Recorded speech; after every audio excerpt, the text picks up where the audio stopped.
บบัตเตอร์ขยมนึงเอาแนะเนรูกะเนเป้ได้มนุษย์นู้บ้านจงโอลมุกดาวได้ดอตระเจาะแต่การชิวเกลนึงแนบเสียงตีดเจ็ดเนียสำหรับเตอบ้านบังหายตามสำเลงระบอกกอดเนเป้ได้ปูเก้ประชมมุกนึงกากลมเรียมกลมหายดอลอายุชีวิตครูซาชิวนึงอารมณ์ระบอกแนบเสียงตีดบ้านรมกู้รมเกอให้มนุษย์มวยจำนวนแทนแต่งจับดามเวลตลอดหมกเวงตู้ใบจีชีชูคือจีมจ้าระบอกปูเก้ให้ปูเก้มีนพนมอำนอยพ่อจมปูครูซาชิวก่อดอยก็จุมเรือระบบปูเกคือสามัญนะเนเป้ได้การสำหรับจัดเตะตรงหนึ่งชีวิตระบบปูเกตัวเนแต่งออกเนียกับใบดงระบบชีโชมีนพิบจูจอดได้มันอาจนิยายบ้านเนเป้ได้เนียงเคยเนบมราเกิดจังบอบองเจ้าเนียงตั้งปีเขมรหมกปูเกจีมนุษย์ได้เนกบายเนียงไฮเทอร์ตามการบังกอบระบบเนียงตั้งปีเปนุหมกเนียงจองเจแต่เนียงออสังคมปรูดังทานเนียงเทอร์รุยไฮ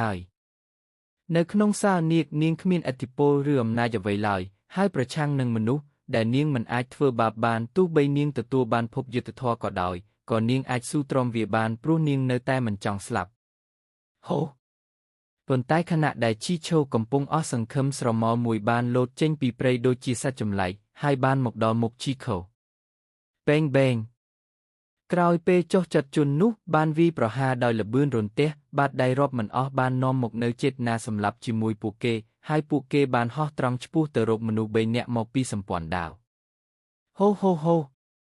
วีบานเฟอเอาสมาชิกสัมปอนดาวแต่งเบเนพเนบเอาเนเปได้ปูเกบานเคยกาพลับโดพลิมแบบนี้ปูเกบานกูได้ดอยจงรามเจิงให้สรับแต่โลตลอดหมกเวงปูเกบานปดอดพเนกระบบปูเกให้ปูเกแต่งเบเนบานโรคเคยท่าเนได้เฟอเอาปูเกพเนบเอาคือจีอยู่จนปนใต้เนได้มีนกาพเนบเอาบ่มพดคือชีโชเนียงมันทลบกเตท่าเนเป้ได้มนุษย์ได้เนียงตุกจัดบ่มพดมีนกลุ่มเนจังบอบองเจ้าเนียงชีเว้งหนึ่งโชเนมุกเนียงขณะเป้ได้มันเอาเปิดสวัสดิภาพต่อคลวนตาเนจีโนนาเนหินรุมคานเอากาหลอระบอกยมสมาชิกสัมปอนดาวได้มีนมุกเป็นมอดจงโอเตอชีเว้งขณะกำปงไสดดอยกำหังเนมันซ่อมหนึ่งสกอชมุกยมเตปนใต้เนอาจให้ขยมถ่ายยุทธทอชีเว้งยมติยุทธทอ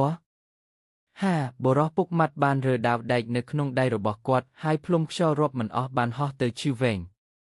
คืนดุชเนชีเวงบานรุนดอยได้มข้างระบอกกอดให้กำลังดอกกอกดาวบานรุนชีโชเจนปีเพลอ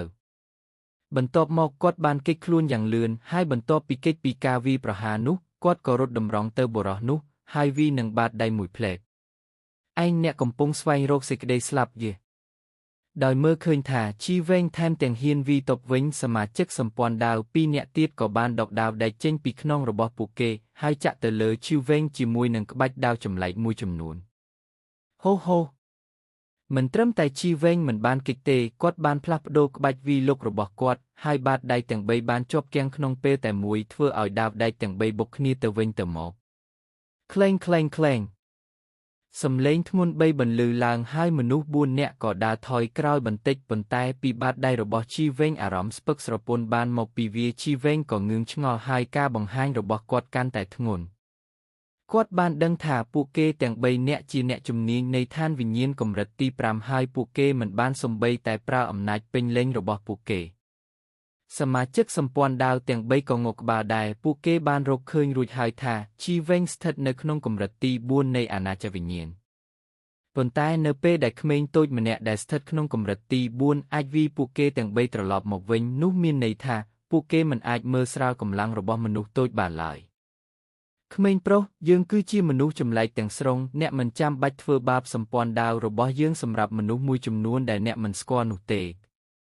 เตรหายขยมเคยฐานเนี่ยมีนเต็บก่อซอคละดารับนาเนี่ยโยบ้านบันติกยังอาจแนะนำเนี่ยเอาโจรูมจิมวยสัมปอนดาวขยมที่เนี่ยท่าอนาคตระบบเนี่ยหนึ่งพลือสว่างโดยเมื่อเคยถ่าชีเว้งเหมือนงีสรัวขนงกาไทยเดซาโดยได้ปูเกเกิดปูเกแต่งใบจองชีเว้งโจตึกขนงสัมปอนพีประบบปูเกชีเว้งเหมือนมีนปฏิกรรมเอาไว้ลอยขณะได้กอดบานสดับเปียแต่งนุบนใต้ชีโชมีนกาเพยคลายแถมติด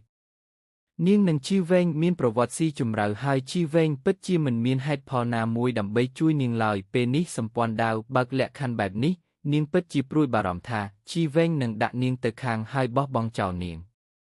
ปนใต้เนียงก็บานดังได้ท่ากาสังคมท่าชีเว้งหนึ่งกาปีคือหูให้พอตู้จีอย่างนาก็ดอยชีเว้งในจมปูหมกเนียงคือจีกระไดสังคมแต่มวยกดระบอเนียง សម្ព័ន្ធដាវខ្ញុំគិតថាវាប្រសើរជាងដែលវាត្រូវបានគេហៅថាសម្ព័ន្ធសត្វសម្រាមដូចជាអ្នកចង់ខ្ញុំជាសម្ព័ន្ធមិត្តរបស់អ្នកមែនទេហាជីវែងស្ដោះទឹកមាត់យ៉ាងសាហាវអ្នកកំពុងបង្ខំយើងក៏ឃើញថាការប៉ុនប៉ងប្លន់មិនបានសម្រេចហើយពួកគេត្រូវអាម៉ាស់ជំនួសវិញពួកគេទាំង3ក៏ខឹងហើយពេលកាន់ដាវដែកពួកគេក៏ចាប់ផ្ដើមវាយប្រហារជីវែងវាច្បាស់ណាស់ថាមនុស្ស3នាក់នេះបានប្រើកម្លាំងពិតរបស់ខ្លួនលើកនេះដាវមិនទាន់មកដល់ទេខ្យល់ក៏មកដល់សំបីតែជីវែងត្រូវតែបង្រួមភ្នែករបស់គាត់ហើយព្យាបាលរឿងនេះយ៉ាងធ្ងន់ធ្ងរតើអ្នកកំពុងមើលអ្វីអ្នកមិនចង់ចាក់ចេញទេកុំប៉ះពាល់ដល់អំណាចសម្លាប់អាក្រក់របស់ខ្ញុំកជីវែងស្រែកដាក់ជីឈោនិងអ្នកផ្សេងទៀតមុនពេលនោះរូបកាយរបស់គាត់បានផ្លាស់ទីហើយជាមួយនឹងរលកនៃដៃបាតដៃរាប់មិនអស់ដែលមើលមិនឃើញបានពេញខ្យល់ហើយវាប្រហារមនុស្សទាំង3វាជាបាតដៃបំភាន់សូមប្រយ័ត្នម្នាក់ក្នុងចំណោមពួកគេទទួលស្គាល់ជំនាញក្បាច់គុណរបស់ជីវែងហើយក្នុងពេលជាមួយគ្នាដែលគាត់ភ្ញាក់ផ្អើលនោះក្បាច់ដាវរបស់គាត់បានផ្លាស់ប្ដូរទៅតាមនោះពន្លឺដ៏ត្រជាក់បានផុសចេញមកក្រៅហើយមនុស្ស3នាក់បានបង្ហាញបច្ចេកទេសដូចគ្នាហើយហ៊ុំព័ទ្ធជីវែងនៅក្នុងនោះជីវែងនៅពេលដែលនាងបានឃើញជីវែងប្រយុទ្ធជាមួយអ្នកជំនាញ3នាក់នៅកម្រិតទី5នៃអាណាចក្រវិញ្ញាណអារម្មណ៍របស់ជីឈោមានភាពស្មុគស្មាញយ៉ាងខ្លាំងនាងដឹងថាវាមានន័យយ៉ាងណាវាមានន័យថាជីវែងកំពុងប្រថុយខ្លួនសម្រាប់នាងហើយហានិភ័យនោះអាចធ្វើឲ្យគាត់បាត់បង់ជីវិតយ៉ាងខ្លាំងនៅតែមិនទៅខណៈជីឈោកំពុងស្ទាក់ស្ទើរជីវែងបានស្រែកម្ដងទៀតកញ្ញាតោះទៅទន្ទឹមនឹងនោះប្រជាជនគ្រួសារឈូក៏បានមកអូសជីឈោចូលព្រៃទុកខ្ញុំចោលគឺជីឈោបានរត់ចេញពីមនុស្សទាំងនោះហើយសម្លឹងមើលជីវែងយ៉ាងមានន័យដោយឃើញជីវែងដែលត្រូវបានហ៊ុំព័ទ្ធដោយរូបភាពនៃដាវនិងព្យាយាមអស់ពីសមត្ថភាពរបស់គាត់ជីឈោបានខំធ្មេញរបស់នាងដូចជាធ្វើការសម្រេចចិត្តដ៏លំបាកមួយចាក់ចេញជីវែងស្រែកម្ដងទៀតរំពេចនោះរាងកាយដ៏ទន់ខ្សោយរបស់ជីឈោមិនអាចទប់ទឹកភ្នែកបានឡើយហើយទឹកភ្នែកពីរហូរចេញពីជ្រុងនៃភ្នែករបស់នាងបន្ទាប់ពីនិយាយពាក្យថាអរគុណនាងក៏ត្រឡប់ទៅក្នុងព្រៃវិញក្មេងអាក្រក់អ្នកហ៊ានរំខានឱកាសដ៏ល្អរបស់ខ្ញុំនឹងធ្វើឲ្យអ្នកពិការនៅថ្ងៃនេះឃើញសាច់ខ្លាញ់នៅមុខមាត់រត់គេចខ្លួនទាំង3នាក់នោះខឹងសម្បាចំណុចនៃដាវរបស់ពួកគេគឺសំដៅលើចំណុចរាងកាយសំខាន់ហើយពួកគេចង់សម្លាប់ជីវែងវាអាស្រ័យលើកម្លាំងរបស់អ្នកទោះបីជាមុខរបស់ជីវែងបង្ហាញថាគាត់កំពុងតែមានអារម្មណ៍ថាមានសម្ពាធប្រឆាំងនឹងមនុស្ស3នាក់ដែលមានកម្រិតខាងលើគាត់ពិតជាធ្វើឲ្យគាត់តានតឹងមនុស្ស3នាក់នោះអ្វីត្បិតតែពួកគេមិនមែនជាមនុស្សអស្ចារ្យក៏ដោយមិនត្រឹមតែដាវនៅក្នុងដៃរបស់ពួកគេខ្លាំងប៉ុណ្ណោះទេជំនាញក្បាច់គុណដែលពួកគេដាំដុះបានធ្វើឲ្យវាក្លាយជាអាវុធដ៏មុតស្រួចនៅក្នុងដៃរបស់ពួកគេផងដែរបន្ថែមពីលើពួកគេទាំង3រួមបញ្ចូលគ្នានៅអំណាចរបស់ពួកគេជីវែងមានការលំបាកខ្លះក្នុងការប្រឆាំងនឹងពួកគេ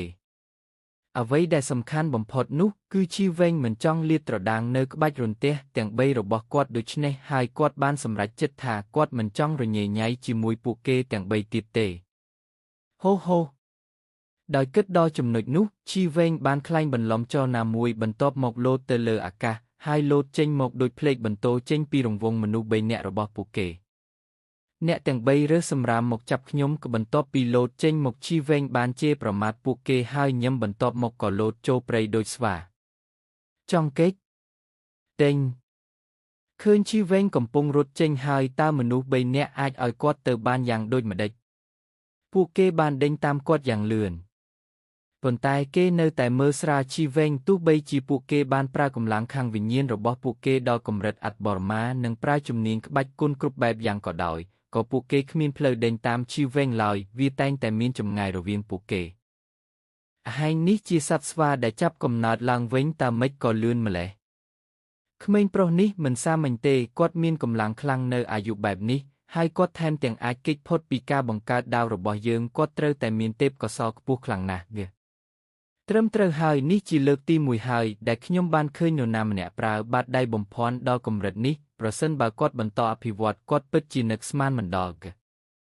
ដោយសារតែរឿងនោះយើងមិនអាចឲ្យគាត់ចាក់ចេញពីកន្លែងនេះរស់នៅឡើយបើមិនដូច្នេះទេគាត់នឹងបង្កបញ្ហាមិនចេះចប់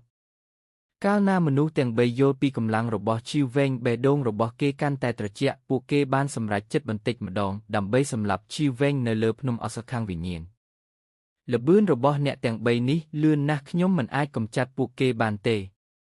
ក្នុងពេលជាមួយគ្នានោះជីវែងមិនចេះនិយាយចេញពីកម្លាំងរបស់មនុស្សទាំង3នោះអ្វីត្បិតតែកម្លាំងរបស់គាត់ខ្ពស់ជាងមនុស្សពីកម្រិតដូចគ្នាក៏ដោយប៉ុន្តែប្រឆាំងនឹងមនុស្សដែលមានកម្រិតខ្ពស់ជាងនេះបានធ្វើឲ្យគាត់មានអារម្មណ៍ថាខ្សោយបន្តិចប៉ុន្តែជាសំណាងល្អជីវែងមានថាមពលខាងវិញ្ញាណច្រើននៅក្នុងដានធានរបស់គាត់ជឿថាបើគាត់បន្តរត់ទៀតអ្នកទាំង3នឹងឈប់ដេញដោយសារភាពរឹងមាំរបស់ពួកគេទោះជាយ៉ាងណាក៏ដោយជីវែងកំពុងពិចារណាលើបញ្ហាមួយទៀតអំណាចនៃសម្ព័ន្ធដាវមិនតូចទេនៅពេលអនាគតបន្ទាប់ពីចាក់ចេញពីភ្នំអសខាងវិញ្ញាណវានឹងមានបញ្ហាប្រសិនបើអ្នកទាំង3ប្រើអំណាចនៃសម្ព័ន្ធដាវដើម្បីធ្វើបាបគាត់នោះហើយជាមូលហេតុដែលជីវែងស្ទាក់ស្ទើរថាតើត្រូវគុំធ្វើឬមិនសម្រាកដូច្នេះគាត់នឹងបង្ហាញក្បាច់រន្ទះទាំង3របស់គាត់ហើយបំបិទមាត់មនុស្សទាំង3ឬគាត់នឹងមិនទៅអ្វីទាំងអស់ប៉ុន្តែនៅទីបញ្ចប់គាត់បានដកគំនិតនោះចេញយ៉ាងណាមិញការសម្លាប់មនុស្សមកពីសាលាតែមួយគឺជាឧក្រិដ្ឋកម្មដ៏ធំមួយហើយប្រសិនបើដានណាមួយត្រូវបានគេរកឃើញវាអាចមានឱកាសដែលគ្រួសារជីទាំងមូលនឹងរងផលប៉ះពាល់ផងដែរប៉ុន្តែនៅពេលនោះជីវែងបានរកឃើញដោយការភ្ញាក់ផ្អើលថាកាំរស្មីពណ៌ស្បានលេចឡើងនៅជុំវិញគាត់ដោយសារតែមេឃងឹតរួចទៅហើយនៅពេលដែលមានកាំរស្មីពន្លឺលេចចេញមកហាក់ដូចជាភ្លឺខុសពីធម្មតាហើយវាចម្លែកខ្លាំងណាស់នេះគឺពន្លឺនោះកាន់តែខ្លាំងឡើងហើយវាបំភ្លឺព្រៃដូចជាពេលថ្ងៃប៉ុន្តែអ្វីដែលធ្វើឲ្យជីវែងភ្ញាក់ផ្អើលនោះគឺឆ្អឹងពណ៌សរុបមិនអស់ដែលព័ទ្ធជុំវិញគាត់តំបន់ដ៏ធំនៃឆ្អឹងពណ៌ស្ត្រូវបានប្រមូលផ្ដុំយ៉ាងក្រាស់ចូលទៅក្នុងព្រៃពួកគេគ្មានព្រំដែនដូចមហាសមុទ្រទេឆ្អឹងទាំងនោះមានលក្ខណៈពិសេសណាស់មិនត្រឹមតែមានពណ៌ស្អាតដូចត្បូងពេជ្រនោះទេឆ្អឹងទាំងអស់បញ្ចេញក្លិនខ្លាំងជីវែងមានអារម្មណ៍ថប់ដង្ហើមខណៈដែលគាត់ត្រូវបានសង្កត់ដោយអូរ៉ារាប់មិនអស់ដូចអ្នកទាំងនោះខណៈដែលពួកគេត្រូវបានដាក់លើគ្នាទៅវិញទៅមកជំហានរបស់គាត់កាន់តែធ្ងន់ហើយរាងកាយទាំងមូលរបស់គាត់បាត់បង់កម្លាំងកន្លែងនេះជាអ្វីជីវែងមានការភ្ញាក់ផ្អើលយ៉ាងខ្លាំងឆ្អឹងពិសេសមិនមែនជាកម្មសិទ្ធិរបស់មនុស្សសាមញ្ញទេដែលមានន័យថាម្ចាស់ឆ្អឹងសត្រូវតែជាម្ចាស់ពិតប្រាកដលុះដល់ទៅដល់អាណាចក្រជាក់លាក់មួយក្នុងការដាំដុះគេអាចស្លាប់ដោយមិនពុកឆ្អឹងមិនត្រឹមតែមានពណ៌ស្ដូចត្បូងទឹមនោះទេពួកគេនៅមានសម្ពាធមួយចំនួនដើម្បីរារាំងអ្នកដទៃមានរឿងដែលជីវែងមិនអាចយល់បានគាត់មិនត្រឹមតែមិនយល់ពីកន្លែងដែលអ្នកជំនាញជាច្រើនមកពីណានោះទេព្រោះវាហួសពីសុភាសិតដែលមានឆ្អឹងជាច្រើនលេចឡើងនៅទីនេះភ្នំអសខាងវិញ្ញាណគឺជាដីហាមឃាត់ស្ទើរតែរាល់ថ្ងៃអ្នកចាស់ទុំដើរល្បាតជុំវិញតើគេទុកឆ្អឹងសច្រើនយ៉ាងនេះដោយរបៀបណាហើយមិនខ្វល់ពីវាក្រៅពីការភ្ញាក់ផ្អើលជីវែងចាប់ផ្ដើមភ័យស្លន់ស្លោគាត់កាន់តែគិតអំពីវាហាក់ដូចជាមិនត្រឹមត្រូវកាលណាគាត់គិតកាន់តែច្រើនភាពញាក់កាន់តែច្រើនត្រូវបានបញ្ជូនទៅឆ្អឹងខ្នងយ៉ាងណាមិញគាត់ទើបតែជាយុវជនអាយុ15ឆ្នាំប៉ុណ្ណោះពេលជាប់ក្នុងតំបន់ព្រៃងឹតបែបនេះប្រកាសណាស់គាត់នឹងមានអារម្មណ៍ភ័យខ្លាចក្នុងចិត្តនោះគឺ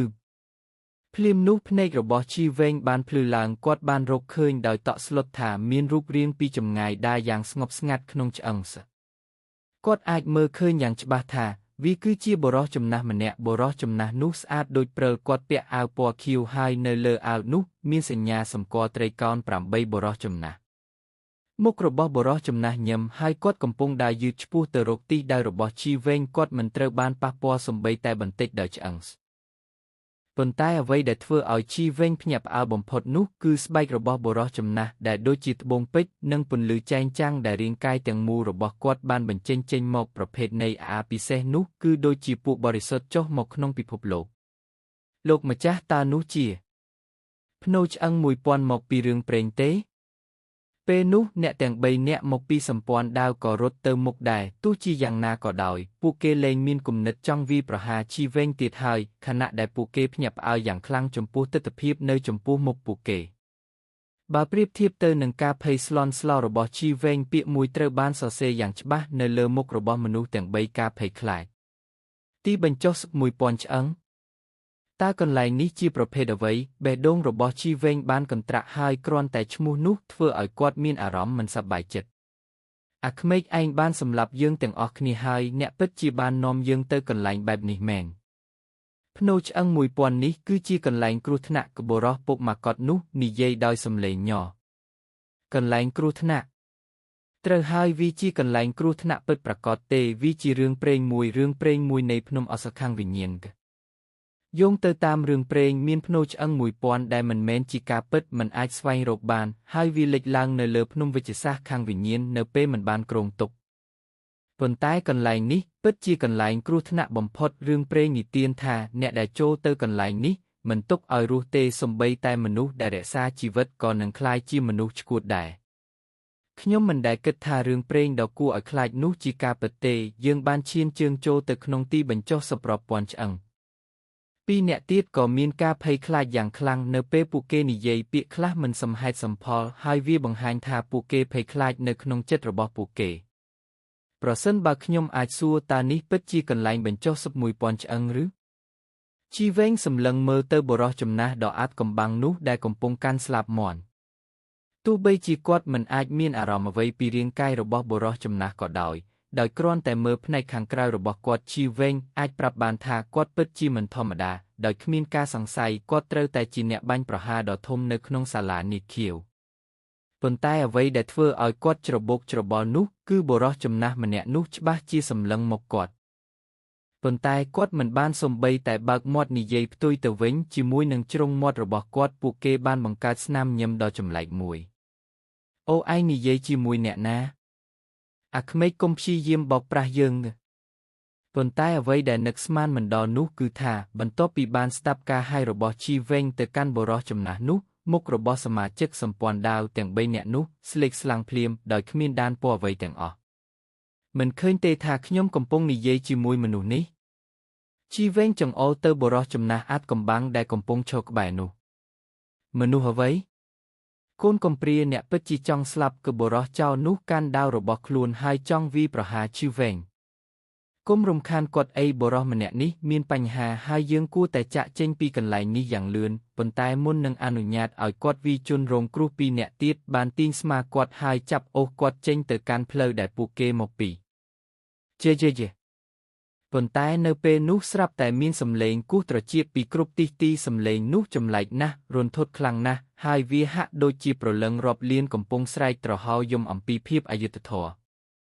ក្នុងពេលជាមួយគ្នានោះជីវែងបានរកឃើញដោយការភ្ញាក់ផ្អើលថានៅលើឆ្អឹងពណ៌ស្នៅជុំវិញគាត់មានឧស្ម័នពណ៌បៃតងងឹតអន្តែតហើយការស្រែកចម្លែកនោះបានមកពីឧស្ម័ន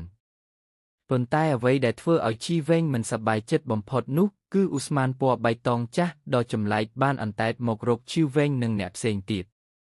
ប្រញាប់ហើយរត់ដោយឃើញថាស្ថានភាពមិនល្អសមាជិកសម្ព័ន្ធដាវទាំង3នាក់ក៏ចាប់ផ្ដើមរត់គេចខ្លួនជេទោះយ៉ាងណាក៏ដោយការរត់របស់ពួកគេមិនមានបញ្ហាអ្វីនោះទេឧស្ម័នចម្លែកដែលពីពេញខ្យល់ហាក់ដូចជាពួកគេបានរកឃើញគោលដៅរបស់ពួកគេហើយជាមួយនឹងល្បឿនភ្លេចបន្ទោវាបានហោះឆ្ពោះទៅរកមនុស្សទាំង3នាក់ស៊ូនៅពេលដែលពួកគេប្រឈមមុខនឹងសារធាតុចម្លែកបែបនេះពួកគេទាំង3នាក់បានចាប់ផ្ដើមគ្រវីដាវដែកនៅក្នុងដៃរបស់ពួកគេយ៉ាងឆ្កួតប៉ុន្តែវាគ្មានប្រយោជន៍អ្វីឡើយចំពោះឧស្ម័នវាមិនត្រូវបានប៉ះពាល់ដោយវានៅក្នុងវិធីណាមួយទេហើយនៅទីបញ្ចប់ឧស្ម័នបានចូលទៅក្នុងខួរក្បាលរបស់ពួកគេនៅពេលនោះមុខរបស់អ្នកទាំង3បានផ្លាស់ប្ដូរយ៉ាងខ្លាំងពួកគេបានបោះចោលដាវដែកនៅក្នុងដៃគ្រប់ក្បាលរបស់ពួកគេបន្ទាប់មកចាប់ផ្ដើមយំយ៉ាងឈឺចាប់ជីវែងអាចមើលឃើញយ៉ាងច្បាស់ថាមុខរបស់ពួកគេពីទៅបៃតងពីបៃតងទៅស្វាយហើយពួកគេលុតជង្គង់នៅលើដីដំបូងប៉ុន្តែបន្ទាប់មកពួកគេចាប់ផ្ដើមវិលជុំវិញគេអាចប្រាប់ថាពួកគេកំពុងរងនៅរលកដ៏ធំនៃការឈឺចាប់ប៉ុន្តែការយំសោកដ៏ឈឺចាប់នោះបានអូសបន្លាយមួយផ្លែតយ៉ាងឆាប់រហ័សពួកគេទាំង3នាក់មិនបានដកដង្ហើមទៀតទេហើយដោយទន់ជើងក៏ស្លាប់ទៅមុខស្លាប់របស់ពួកគេគឺមិនធម្មតាណាស់មុខរបស់ពួកគេហើមហូរឈាមចេញពីមុខទាំង7ភ្នែករបស់ពួកគេប៉ោងចេញហើយសូម្បីតែសក់របស់ពួកគេក៏ចាប់ផ្ដើមជ្រុះវាគួរឲ្យភ័យខ្លាចដូចដែលវាអាចទទួលបានជេប៉ុន្តែអ្វីដែលគួរឲ្យខ្លាចជាងនេះទៅទៀតសម្រាប់ជីវែងគឺឧស្ម័នចម្លែកបន្ទាប់ពីការស្លាប់ដោយទារុណកម្មរបស់មនុស្សទាំង3នាក់ឧស្ម័នដែលបានចូលទៅក្នុងខួរក្បាលរបស់ពួកគេបានត្រឡប់មកវិញក្នុងពេលជាមួយគ្នានោះឧស្ម័នចម្លែកពីគ្រប់ទីបានចាប់ផ្ដើមបណ្ដែតខ្លួនបន្តិចម្ដងឆ្ពោះទៅរកជីវែងសូមជួយសង្គ្រោះខ្ញុំផងនៅពេលគាត់ភ័យស្លន់ស្លោជីវែងបានសម្លឹងមើលទៅបុរសចំណាស់ដ៏អាថ៌កំបាំងព្រោះគាត់បានដឹងថាឧស្ម័នអណ្ដែតជុំវិញខ្លួនលើកលែងតែតំបន់ជុំវិញបុរសចំណាស់ ដែលមានន័យច្រើនឬតិចរឿងអាចកំបាំងខ្លាចមនុស្សចាស់ប៉ុន្តែមិនត្រឹមតែការស្រែកសុំជំនួយរបស់ជីវវែងមិនទទួលបានការអាណិតអាសូរពីបុរសចំណាស់នោះទេវាថែមទាំងធ្វើឲ្យមានឧស្ម័នចម្លែកនៅជុំវិញគាត់ហើយនៅពេលនោះពួកគេបានវាយប្រហារជីវវែងដោយល្បឿនភ្លេចបន្ទោខូចដោយមើលឃើញថាស្ថានភាពមិនល្អរាងកាយរបស់ជីវវែងបានផ្លាស់ប្ដូរហើយគាត់បានរត់ទៅរកបុរសចំណាស់នោះគាត់ចង់ប្រើបុរសដើម្បីគេចពីគ្រោះមហន្តរាយទោះជាយ៉ាងណាលោកបានមើលស្រាលល្បឿននៃឧស្ម័នចម្លែកនេះ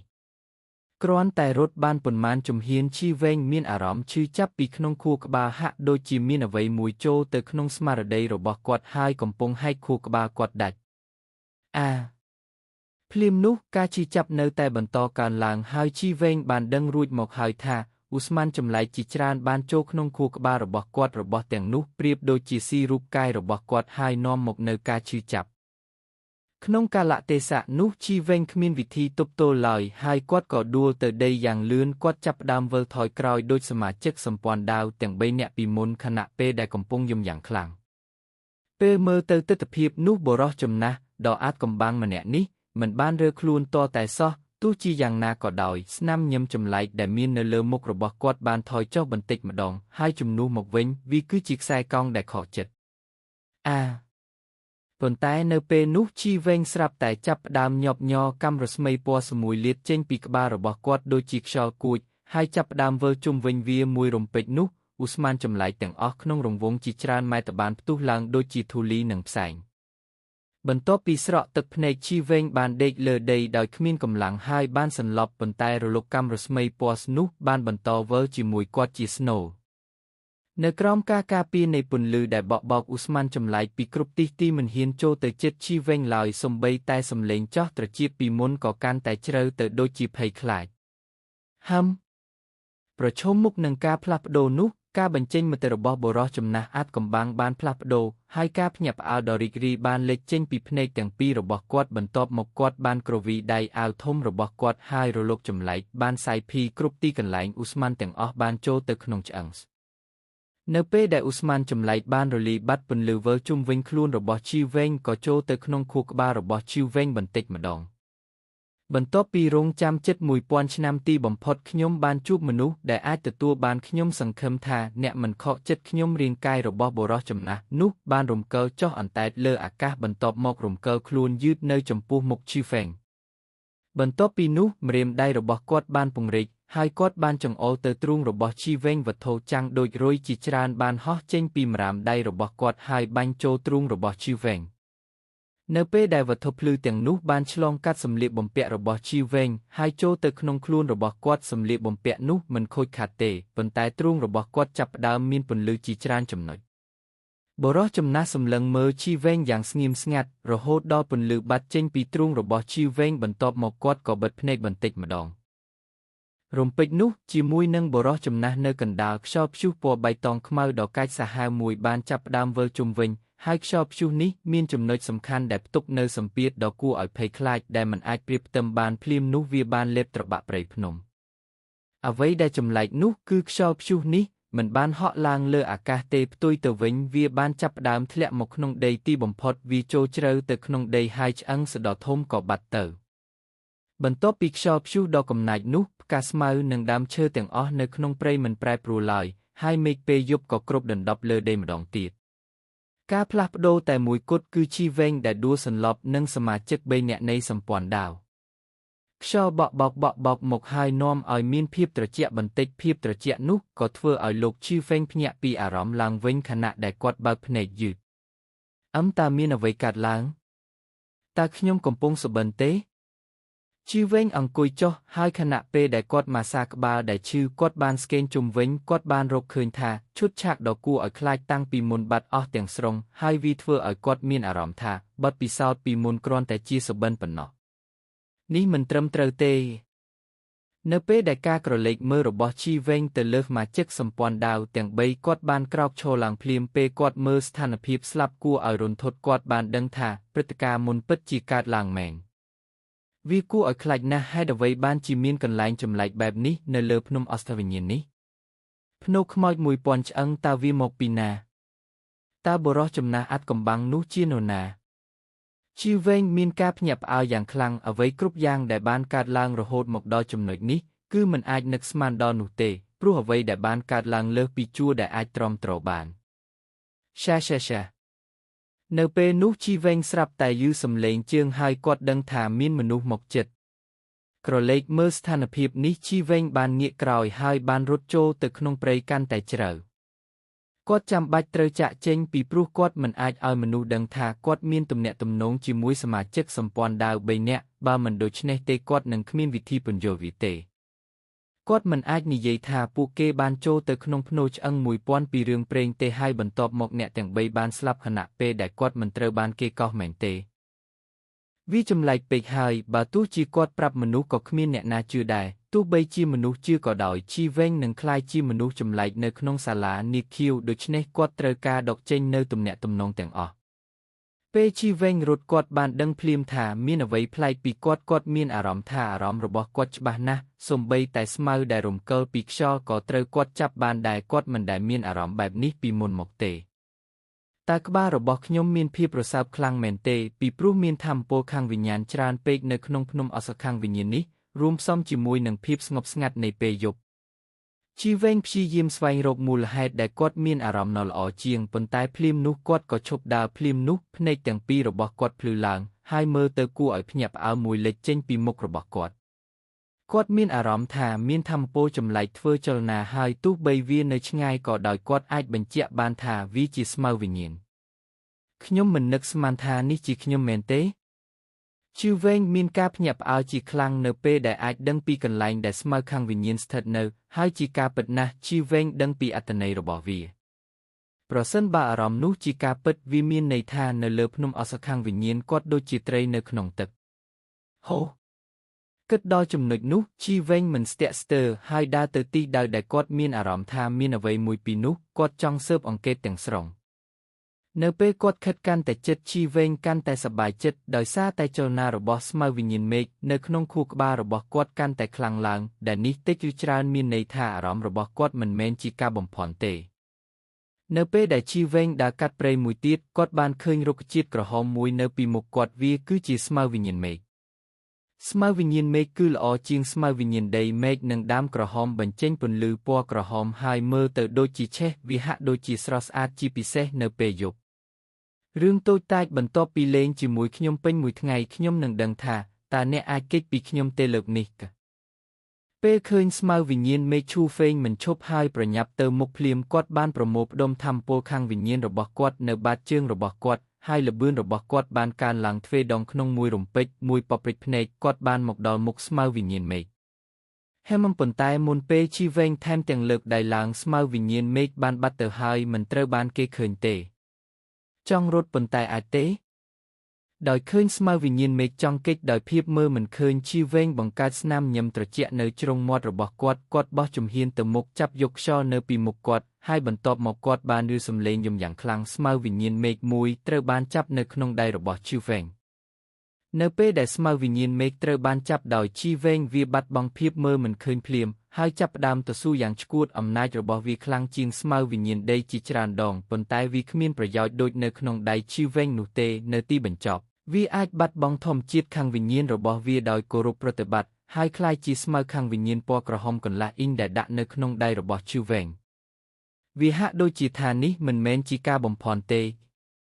ชีเวงบอสมาวิญญาณเมกโจเตขนงกาบบให้กอดสบายเจ็ดอย่างคลังในขนมเจ็ดตู้ใบจีกอดมันดังท่าอารมณ์พิเศษมอกปีนาก็ดอยจมพูชีเวงกอดอาจเปิงไปเลวีอย่างคลังลูกตราไตเก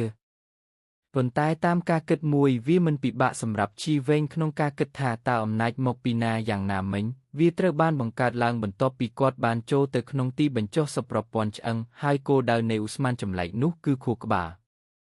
ได้มีในทาวิสมหัดพอบาตุใบจีวีจิกาวีประหารในอุสมานจำเล็กได้เทออารมณ์ระบอบชิวเวงกันแต่คลังก็ได้ให้เฮมีนเรื่องมวยตีดและเนมอดฟีบเตขยมกเนเปนุพเนกระบอกกอดบานพลื้มมาดองตีดสมาวิญญาณเมกมวยเซงตีดบานโจเตขนงจูริวโรกระบอกกอด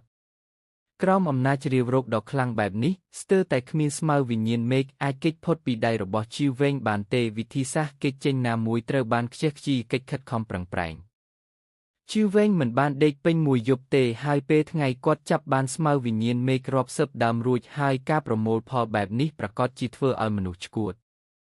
ប្រសិនបើនរណាម្នាក់បានដឹងអំពីវាសូម្បីតែការប្លន់ជីវែងក៏ជាលទ្ធភាពដែរយ៉ាងណាមិញនៅក្នុងភ្នំវិទ្យាសាស្ត្រខាងវិញ្ញាណចំនួននៃការប្រយុទ្ធនិងការលួចរវាងសិស្សមានមិនតិចទេ